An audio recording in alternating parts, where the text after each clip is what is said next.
Opportunity.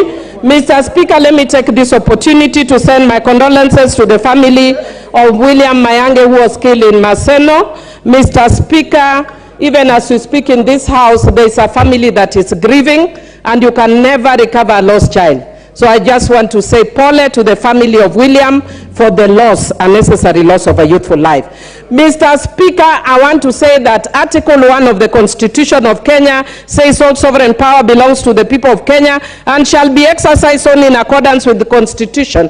And Article 1(2) says the people may exercise their sovereign power either directly or through elected representative. And Mr. Speaker, one of the members who was speaking, my dear friend who I interrupted as she was speaking, was saying that we speak here and we should not speak outside and we should not let our representatives speak. I want to educate her that Article 1(2) of the Constitution gives that right, that we can exercise our mandate directly. And when we demonstrate, we are exercising it directly. So we cannot be having tyranny in the house. We can also have tyranny outside the house. Mr. Speaker, I also just want to say that Article 37, and I want to agree with members across the divide, and I want to thank Honorable Muya for speaking very soberly and saying that Article 37 allows for picketing and peaceful picketing. And I want to say both our side and their side are saying the same language. Let us have picketing, which is allowed under Article 37 with no condition, because the Constitution does not give condition except peaceable picketing. And Mr. Speaker, in peaceable picketing, the mandate lies with the police. The citizen of Kenya does not have arms. Mr. Speaker, those who maintain peace and order are the police. Mr. Speaker, I also want to say that those who are killed, as we have heard from the boy who was killed in Maseno, was killed by the police.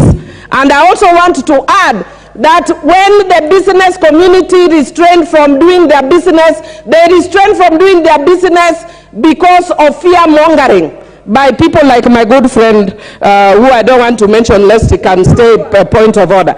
Mr. Speaker, I want to say that those who close their businesses close because of fear-mongering. And we know my friend who does fear-mongering.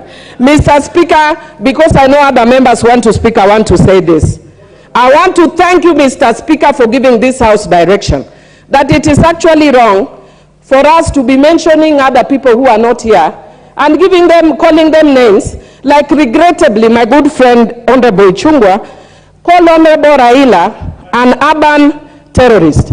Mr. Speaker, if it weren't for your order, I could also have called Honorable Ruto national terrorist. But because of your order, I'm not calling him a national terrorist, Mr. Speaker. And finally, Mr. Speaker,